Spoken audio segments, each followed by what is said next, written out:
الله أكبر الله أكبر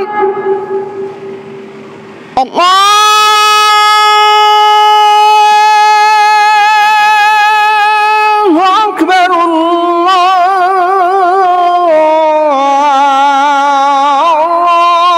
الله أكبر أشهد أن لا إله إلا الله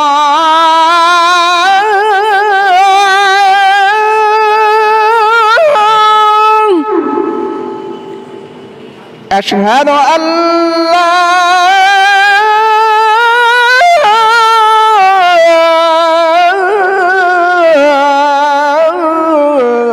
إله إلا الله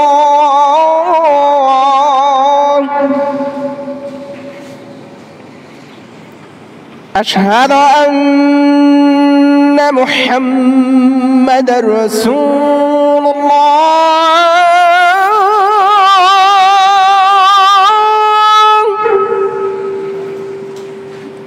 أشهد أن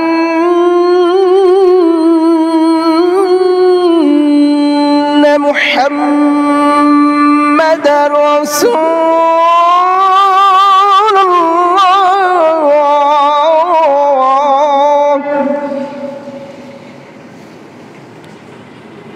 حي على الصلاة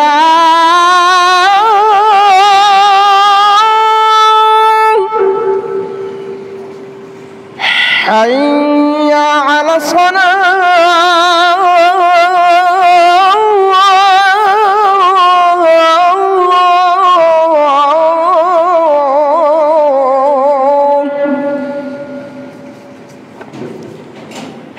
حي على الفلاح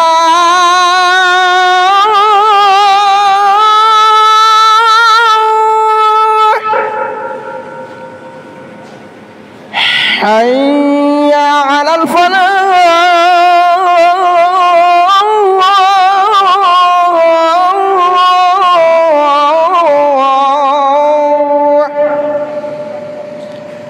الله أكبر الله أكبر لا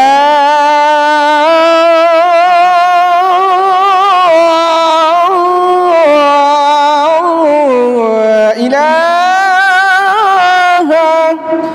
إلا الله.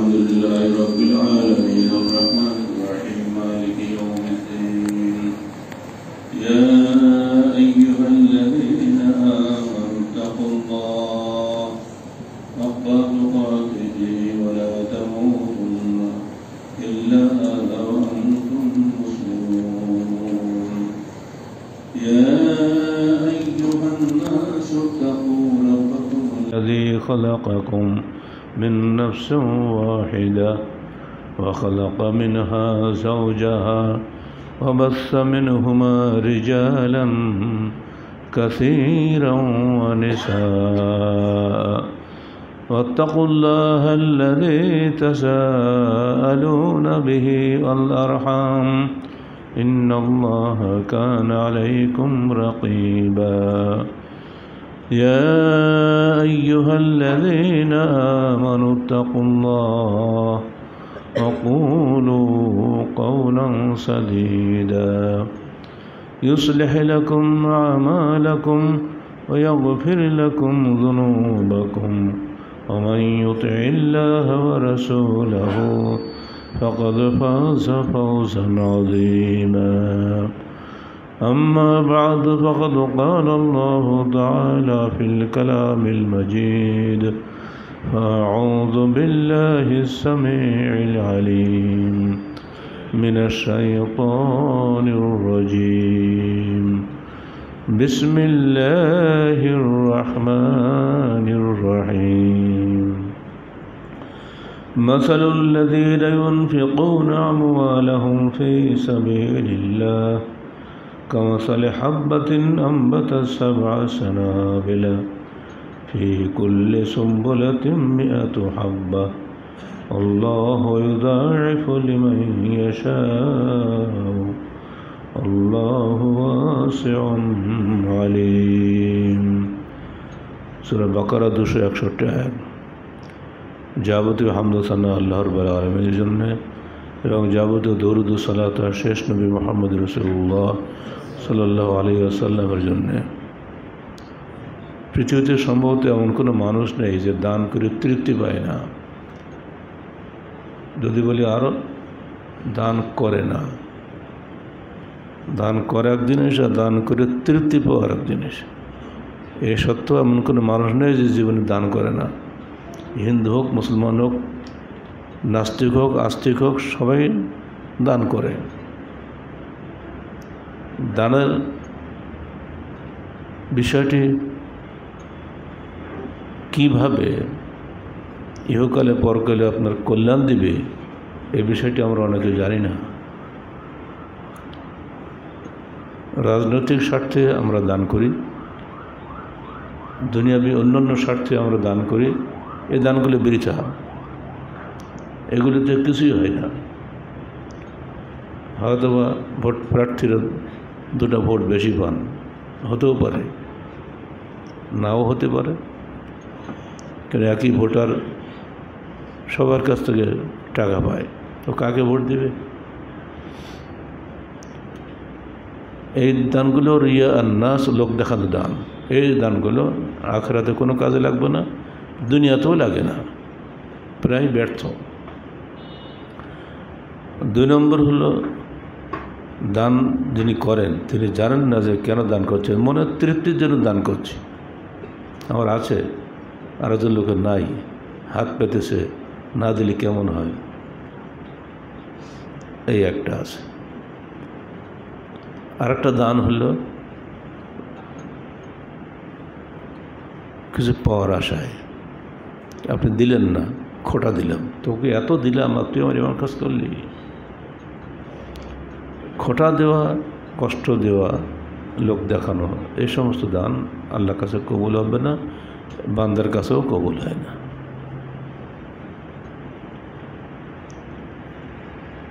দানের সুন্দর পন্থা এবং তার ফলাফল সম্পর্কে আল্লাহ পাক সূরা বাকারা 261 চমৎকার আলোচনা করেছেন। আমরা সেটাই আপনাদের সামনে তুলে ধরছি। আল্লাযীনা মাসালুল্লাযীনা ইউনফিকুনা আমওয়ালাহুম, আল্লাহ বলছেন যারা তাদের মাল সম্পদ ব্যয় করে ফি সাবিলিল্লাহ, আল্লাহর রাস্তায়। শর্ত হয়ে গেলে কিন্তু শর্ত একটাই, আপনি আল্লাহর রাস্তায় ব্যয় করবেন। দান করার পথ একটাই, আল্লাহর রাস্তায় দান করবেন। এখানে দুনিয়াবী স্বার্থ, লোক দেখানো, মনের তৃপ্তি, এসব শর্ত কাজ আসবে না। আপনি স্যার আল্লাহর রাস্তায় দান করবেন, শয়তানের রাস্তায় নয়। আল্লাহর রাস্তায় বাদ দিলে বাকি যত রাস্তা সবই শয়তানের রাস্তা। যদি কেউ সাবিলিল্লাহ দান করেন, যেমন আপনারা অনেকেই দান করছেন আমাদের মসজিদের জন্য, মসজিদ কিন্তু আস্তে আস্তে আস্তে আস্তে এগিয়ে যাচ্ছে। কে কত দান করছে আমরা জানি না, যারা দান রাখে রসিদে লেখে তারাই বলতে পারবে। কিন্তু আপনি কিন্তু রসিদ পাওয়ার স্বার্থে দান করছেন না, আপনি আল্লাহর রসিদ দান করছেন।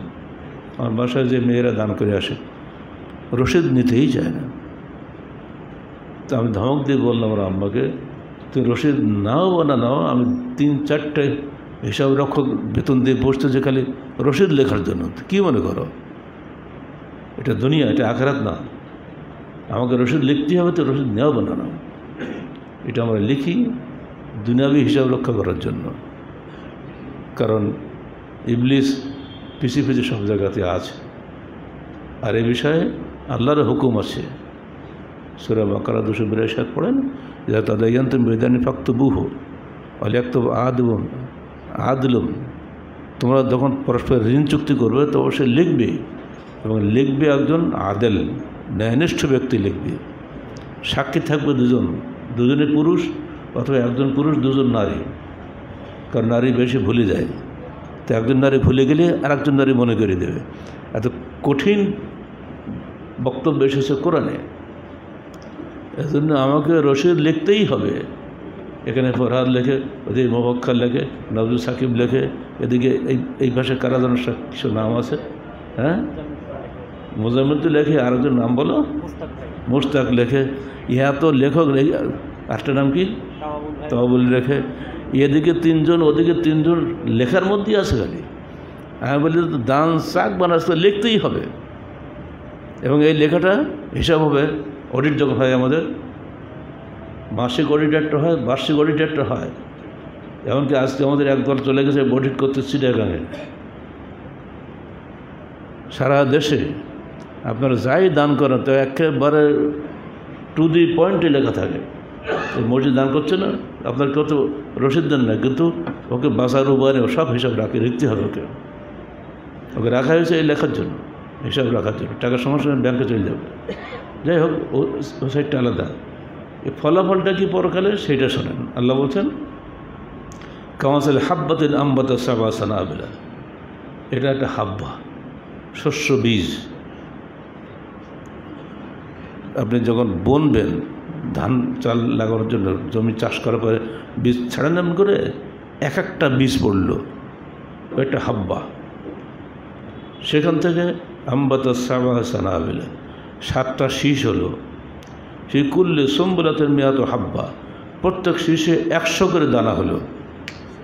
এবার কী বলবেন? সুবহানাল্লাহ বলবেন না? কে করলো? আপনি তো খালি ধান ছড়িয়ে দিয়ে চলে গেলেন, কাজ আপনার তো কাজ নেই। ওই একটা ধানকে 7টা শীষ বানালো কে? প্রতিটি শীষে 100 করে ধান হলে কেমন করে? যে বিনা ধান বেরিয়েছে না, সুগন্ধি চাউল, তার সঙ্গে আরও একটা যোগ হয়েছে, সে আরও সুগন্ধি। 1 বিঘা সুগন্ধি চাল লাগাতে পারলে আপনার এখন ব্যবসা করা লাগবে না, কিচ্ছু করা লাগবে না। সুগন্ধি চাল মানুষ আগ্রহ করে খায়। ধানের দিন দিন গবেষণা হচ্ছে আমাদের ধান গবেষণা ইনস্টিটিউটে। একটা ধান এক সময় বেরিয়ে আসতেছে, এত বেশি ধান উৎপাদন হচ্ছে। এমনকি অস্ট্রেলিয়ায় একটা রিপোর্ট আসছে আমাদের পত্রিকাতে, যে সেখানে 50 বিঘা, নওয়াজবিল্লাহ, 50 মণ ধান হয়েছে 1 বিঘা জমিতে। কল্পনা করা যায় নাকি? আমরা পাটনায় যুগের লোক, এখন ছেলেরা পাটনায় ছিল না। নাজির সালে বাদ হয়ে গেছে, এখন সব বিনা টিনা কী সব নাম টাম বেরিয়েছে, বিড়ি টিরি মেলা নাম। পাটনায় ধানের যুগের লোক আমরা। 1 বিঘা জমিতে 8 মণ পাটনায় ধান হলে খুশির চোটে ক্ষীর রান্না করে সবাইকে খাওয়ানো হতো, কামলাদের। এত ধান হয়েছে, তোরা একটু খা। ক্ষীর বোঝেন তো, আলো আতপ চাল গুড় দিয়ে পাকিয়ে রান্নাগুলোকে আমরা বলি ক্ষীর। এখন তো আপনার খান সব পায়েস, তারপর খান সিমাই। সিমাই চেহারা আমরা জীবনে কখনো দেখিনি। সিমাই যে কী জিনিস আমরা জানতাম না কখনো। যাই হোক, 8 মণের জায়গায় এখন 50 মণ হচ্ছে। মানুষ নিঃসন্দেহে অনেক বেড়ে গেছে পৃথিবীতে। কারোকে রুজির অভাব আছে? অভাব কারোর নাই। অভাব হলো ব্যবস্থাপনার অভাব। আল্লাহ পৃথিবীতে রুজির অভাব রাখেন না। মামিন দাব্বাতিন ফিল আরদি ইল্লা আলাল্লাহি রিজকুহা। আল্লাহ পৃথিবীতে বিচরণশীল এমন কোনো প্রাণী নেই যে আল্লাহর উপরে তার রুজির দায়িত্ব নেই। আল্লাহ রুজি ঠিকই দিচ্ছেন, কিন্তু আপনারা ভাগ্য করে খাবেন তো, নিশ্চয় একাই খাবেন। বড় লোকগুলো, মজুদদারগুলো, মনোফখরগুলো সব জমাই রাখে, নিজেরা খায়, কর দেবে না। এই জন্য সূরা নাযিল হয়েছে কি, ওয়াইলুল লিকুল্লি, পড়েন সবাই, ওয়াইলুল লিকুল্লি হুমাযাতিন লুমাযাতিন আল্লাযী জামা মালান ওয়া আদ্দাদা। খালি মাল জমা করে আর কি গোনে, আদ্দাদা মানে খালি গোনে কত টাকা ব্যাংকে জমা হইল। এই গাধারা নিজেরাও খাবে না, কাউকে খেতেও দিবে না। এদের কপালে খাওয়া নাকি, না খেয়েই মরে। তারপর আমি একটা বকিলকে চিনি, আমরা একেবারে চোখে দেখতে পাচ্ছি এখনও। হাসপাতাল নিয়ে গেল, সে 10 টাকা পকেটে গুঁজে নিয়ে গেলো। আমাদের গ্রামের সবচেয়ে বখিল লোক, আর ওর বখিল আমাদের এখনও জন্ম হয়নি। একদিনের কোমরে 10 টাকা গোজ আছে লুঙ্গির এতে, যখন লাশ নিয়ে যাচ্ছে সেইখানে দেয় সেই 10 টাকা নোট সেইভাবে আছে। ও ডাক্তারকেও দেয়নি, ও বলে যাবো হাসপাতালে, ডাক্তারও টাকা দেবো কেন, ওষুধ কিনে নিন, কিনে তাহলে যান। মানে সে 10 টাকা ছাড়তেই রাজি না, এটা আমি ছাড়বই না, ও মরবে তো 10 টাকা নিয়ে মরবে। এই যে আসাধ্য বখিল, এদের জন্য আল্লাহ পাক এই সূরাটা নাযিল করছে। ধ্বংস হোক এই সমস্ত মানুষরা যারা খালি গনে টাকা জমা হলেও তো লাভটা কি, লাভ তো কিচ্ছু নেই, সব তো দুনিয়া ফেলে যেতে হবে। চোখ বুঝলি তো আখেরাত শুরু হয়ে যাবে, আখেরাতে যাক ফাঁকা, কিছুই নেই। রেখে যে আসছিলাম সেলিব্রে দান করবে না, ও সেলিব্রে দান করবার ছেড়ে দাও। কুল্লু দালেকে হালে কোনো তার কইলেন না, যা তুমি ছেড়ে যাবে সবই ধ্বংস হবে, কিন্তু রেখে যাবে লোকজনের জন্য, লোকের জন্য।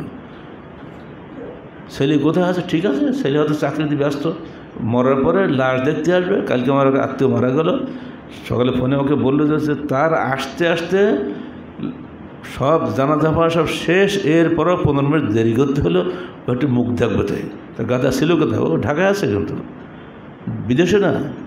এইটুকু আসতেই তার সময় হয়নি, অত আইসিউতে আছে তার বাবা 3 দিন থেকে, আইসিউতে আছে, তবু তো বেশি আছে, একটু পরে যাই। মানে মরার পর মুখ দেখতে আসবে, কেন মুখ দেখার কী দরকার? এই হলো ছেলেদের চরিত্র আজকে। এইসব চিন্তা ছাড়েন, যা কিছু করেন নিজে করেন। ওয়ান্তা সাহিহুন শাহিহুন, হাদিসের ভাষা, যখন তুমি সুস্থ আছো এবং টাকার দিকে লোভ আছে সেই সময় দান করো।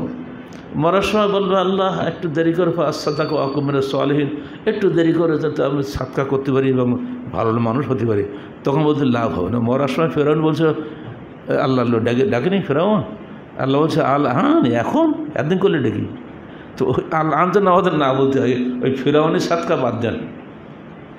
সহি অবস্থায় সুস্থ যখন থাকবেন এবং নিজে টাকার থেকে লোভ থাকবে, এই সময় দান করাটাই আল্লাহর কাছে বেশি প্রিয়। আল্লাহ বলছেন তারা যে দানটা করে, একটা শীষে 7টা, একটা বীজে 7টা শীষ হয়, প্রতি শীষে 100 করে দানা হয়। আল্লাহ ইউদাইফু লিমান ইয়াশা, আল্লাহ চাইলে আরও বেশি করে দিতে পারেন যাকে ইচ্ছা করেন। আপনি আল্লাহর মতো হন, আল্লাহ আপনাকে দিবি। বড় কারাগারে থাকতে যতগুলো লোক আমার কাছে বেরিয়ে গেছে, কেউ চুরি, কেউ ডাকাতি, বিভিন্ন কারণে ঢুকছে, কিন্তু যাওয়ার সময় আমার সাথে দেখা করে যেত উপদেশ নেওয়ার জন্য, বাবা তুমি আর চুরি করো না, বাড়ি কী আছে, একটা ঘর আছে তো, তাহলে হ্যাঁ আছে, কোনো সমস্যা নেই, ঘরের চালের নিচে লাউ গাছ লাগাও, ওই লাউ তুলে দেওয়া চালের উপরে, ওখানে লাউ হবে, ডগা খাবা, লাউও খাবা। আর কটা মৌচাক বাঁধো, চারিপাশে ঝুলিয়ে দাও, মৌ চাষ করো, প্রতিটি বাক্সে সপ্তাহে তুমি অন্তত কয়েক কেজি করে মধু পাবা। আর নিচে পুঁইশাক লাগাও, যদি কিচ্ছু না থাকে, খালি যদি একটা ঘর থাকে, এটি তোমার যথেষ্ট। কেউ স্যার আমার একটা পুকুর আছে, খুব ভালো, পুকুরে মাছ চাষ করো, সাইড দিয়ে মাচান করো, ওই মাচানে তোমার লাউ কুমড়া সব রকম গাছ লাগিয়ে দাও, ভেতরে মাছও হবে, এখন এপাশে এগুলো হবে, আর এক পাশে মুরগি চাষ করো, মুরগির ডিম খেতে পারবে। এই উপদেশ নেওয়ার জন্যে আমার বোধহয় আমার হাদিস কোরআন কী লেখালেই করবো, ওদের উপদেশ দিতে দিতে যান শেষ। বলে সবাই বলে চোর গাল দেয়, তো গাল দেয় দিক গেল। চোরকে চোর বলাটা একটা অপরাধ, ও জানে না। চোরকে চোর বলে কখন ডাকা যাবে না, ডাকাতকে ডাকাত বলে ডাকা যাবে না, আল্লাহ নবী পরিষ্কারভাবে নিশ্চিত করে দিয়েছেন। যদি কেউ অন্যায় কাজ করে থাকে, তাকে অন্যায় ধরে কখনোই তাকে ডাকবে না, কারণ তাহলে মধ্যে জিত চলে আসবে, আরও অন্যায় আবার করবে। এগুলো উপদেশ দেওয়ার মধ্যে অনেক কিছু লাভ আছে, যার ফলে আমরা দেখেছি কারাগারে বেরিয়েছি তো কোন জমানায়, কিন্তু ফোন এখনও আসে, স্যার আপনার উপদেশ শুনে আজকে আমি স্বাবলম্বী হয়ে গেছি। ভ্যান কিনে দেখায় আমাকে, স্যার আমি সেই টাকাতে ভ্যান কিনেছি, ভ্যান চালাচ্ছি, আমার কোনো অভাব নেই। এটা নাপিত এসছে চুল কাটার জন্য, চুল কাটে না আমাদের, তুমি স্যার আমি তো কয়েকদিন বেরিয়ে যাবো, তো চলবো কী করে, কোনো সমস্যা নেই। তুই নাপিত, তোমার কাঁচি নেই তো, না ইয়ে তো জেলখানের কাছে, আর তোমার কাঁচি কেনার টাকা আমি দেবো, তো তুমি যে ব্যবসা বুঝে ভালো ওইটাই করো। কাঁচি কেনার দিয়ে নাপিতগিরি করে সে ভ্যান কিনেছে, তা আবার আমাকে চিঠি দিয়েছে, স্যার আপনার উপদেশ শুনে আমি আর অন্যায় কাজ করি নাই, এখন আমি ভ্যানের মালিক হয়েছি, ব্যবসা করছি, যথেষ্ট লাভ আমার হয়ে গেছে, ইত্যাদি ইত্যাদি। মানুষকে গঠনের উপদেশ দিতে হবে, ধ্বংসের উপদেশ নয়। তার বড় দলিল এই আয়াত। ওকে বলো তুমি একটা ধান চারা লাগাও, একটাই যথেষ্ট, ওখান থেকে আল্লাহ পাক বাড়িয়ে দেবেন।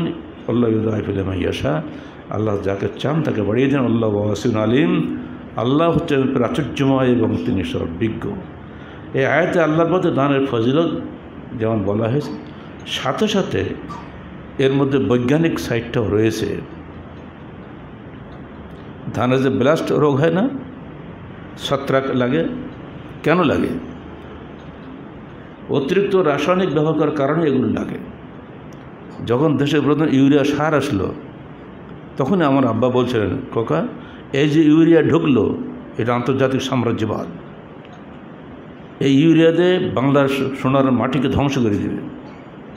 ঠিকই তাই হয়েছে। আমার হাতে 63টা কফি গাছ মরল, জানতাম না যে ইউরিয়া কী দিতে, গাছে গোড়া লাগাই দিচ্ছে, আর তাদের সকালে লাগিয়ে দিয়ে সব মরি।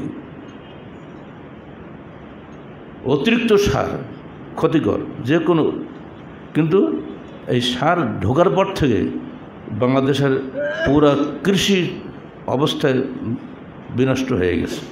কীভাবে? প্রথমে আসেন, খারাপ দিকে যাচ্ছে না, ভালোর দিকে আসি।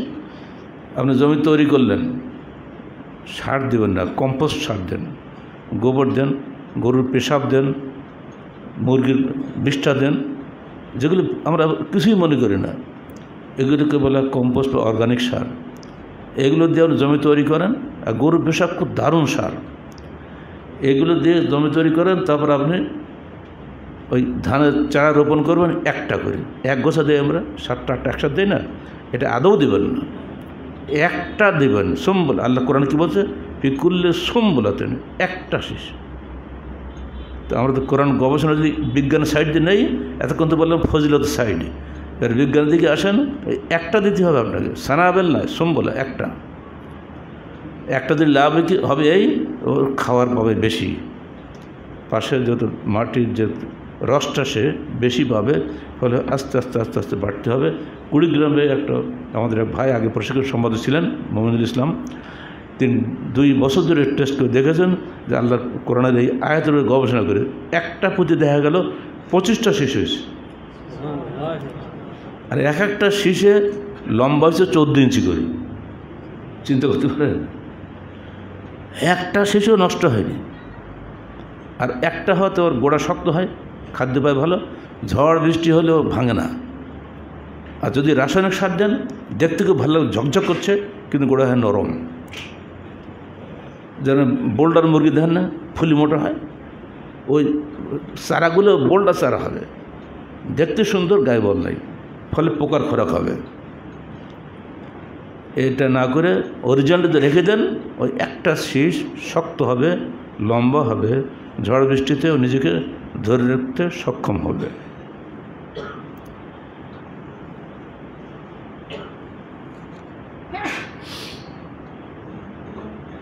যদি আপনি রাসায়নিক সারের বদলে কম্পোস্ট সার ব্যবহার করেন, কম্পোস্ট তো আপনারা বুঝতেই পারছেন, আমরা বাড়িতে প্রতিদিন রান্নাবান্না করার সময় খোসা ফোসা ফেলে দিই না? প্রত্যেক বাড়িতে আমরা করি, ডিমের খোসা ফেলে দিই, রান্নাবান্না তৈরি তরকারি খোসা ফেলে দিই। আমাদের মাদ্রাসায় কত যে পড়ে ডেন আল্লাহ জানে।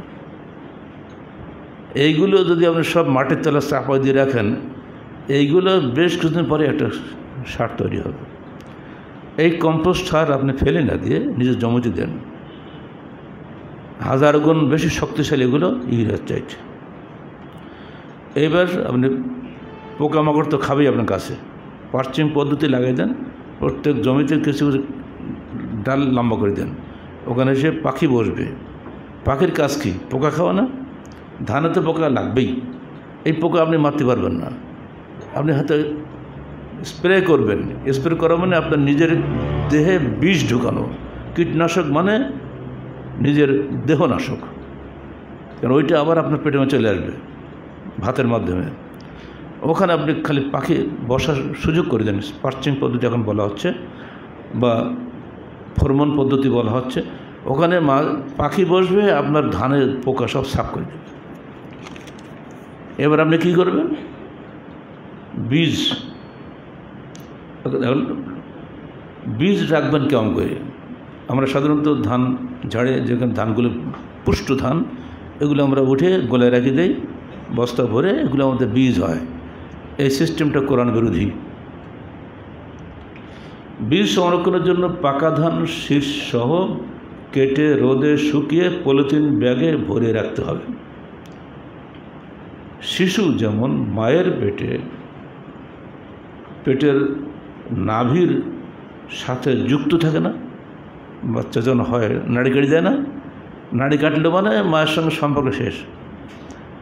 10 দিন নাড়ি ছিল, 9 মাস 10 দিন, ওই নাড়ির মাধ্যমে কিন্তু তার খাদ্য গেছে বাচ্চার পেটে, তাই না? এই শিশু যখন মায়ের পেটে নাভির সঙ্গে যুক্ত থেকে সুস্থ থাকে, ঠিক অমনিভাবে বীজ, ধানের বীজ যদি শীষের সঙ্গে থাকে তাহলে কিন্তু ওই নাভির সঙ্গে যুক্ত থাকলো, ফলে ওই ধানটা তাজা থাকে। শীষ সমেত ধানের বীজ রেখে দিতে বীজটা সুস্থ থাকে। আল্লাহ বলছেন, ফামা হাসাত্তুম ফাজারুহু ফি সুম্বুলাতিন ইল্লা কালিলাম মিম্মা তাকুলুন, সূরা ইউসুফ 47 আয়াত। তোমরা যা ফসল ফলাও সেখান থেকে সেগুলো রেখে দাও, ফি সুম্বুলাতিন, শীষ সমেত, ইল্লা কালিলান মিম্মা তাকুলুন, তো কিছু আলাদা করো তোমরা খাওয়ার জন্য। আমরা খাবো তো, খালি তো শীষ রাখতে হবে না। কোরআনেই কিন্তু আগে বলে দিয়েছে। আমরা কোরআনে খালি পড়তে হরবার 10টা নেকিতে জানি, কিন্তু এত বৈজ্ঞানিক থট এর মধ্যে লুকিয়ে আছে কি আমরা জানতাম? এগুলো আমাদের খেয়াল করলে, পড়লে, কোরআনের বৈজ্ঞানিক সাইডটা যদি খেয়াল করি তাহলে বান্দার অনেক কল্যাণ হবে। এছাড়াও বীজ সংরক্ষণের স্থানে শুটকি মাছ পুড়িয়ে রেখে দেবেন, দেখবেন তার গন্ধে বিড়াল চলে যাবে। কারণ যেখানে আপনি রাখবেন বীজ, ওখানে একেবারে ইঁদুর যাবেই। আর ইঁদুরের শত্রুকে বিড়াল বাবাজি।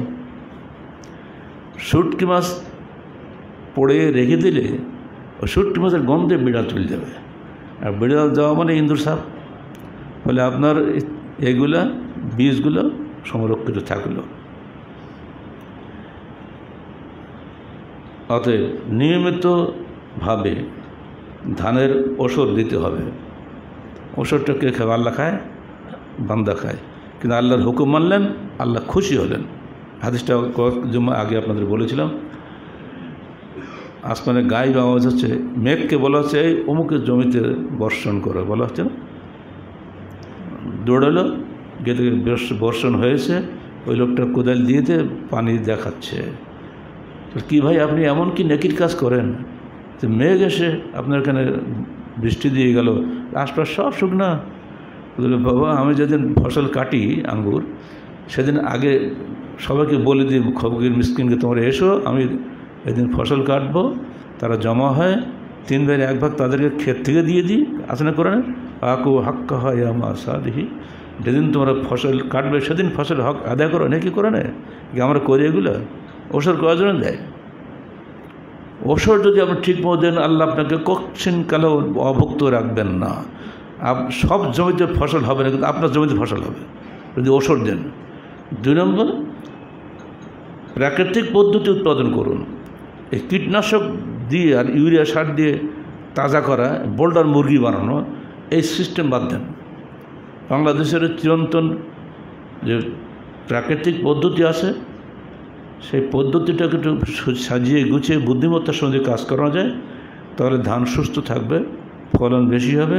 সর্বোপরি আধুনিক যদি ব্লাস্ট রোগ দেখা যাচ্ছে, ছত্রাক রোগ, এটা হবে না। ফলে আপনি বাঁচবেন 4 দিক দিয়ে।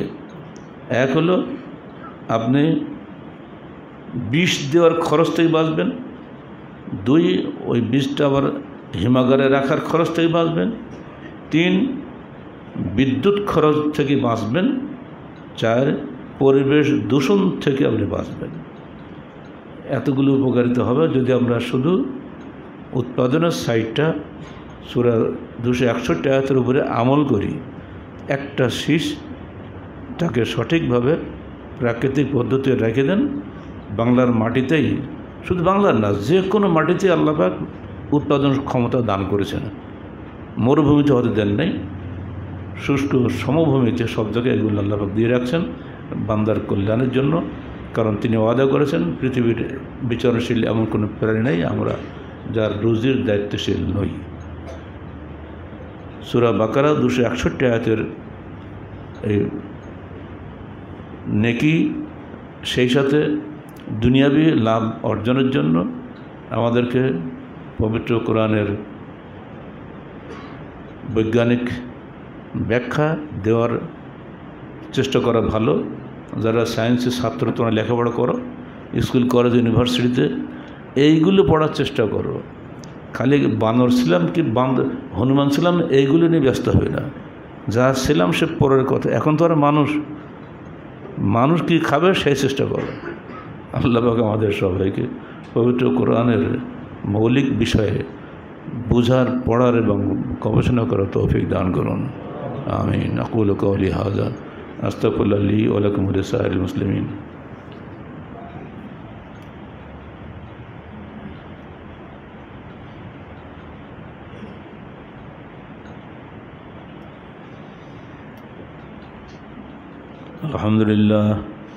আলহামদুলিল্লাহ নাহমাদুহু ওয়া নাস্তাঈনুহু ওয়া নাস্তাগফিরুহু ওয়া নু'মিনু বিহি ওয়া নাতাওয়াক্কালু আলাইহি ওয়া নাউযু বিল্লাহি মিন শুরুরি আনফুসিনা ওয়া মিন সাইয়্যাতি আ'মালিনা মান ইয়াহদিহিল্লাহু ফালা মুদিল্লা লাহু ওয়া মান ইউদ্লিল ফালা হাদিয়া লাহু ওয়া নাশহাদু আন লা ইলাহা ইল্লাল্লাহু ওয়াহদাহু লা শারীকা লাহু ونشهد أن محمدا عبده ورسوله إن الله وملائكته يصلون على النبي يا أيها الذين آمنوا صلوا عليه وسلموا تسليما اللهم صل على محمد وعلى آل محمد كما صليت على إبراهيم وعلى آل إبراهيم إنك حميد مجيد اللهم بارك على محمد وعلى آل محمد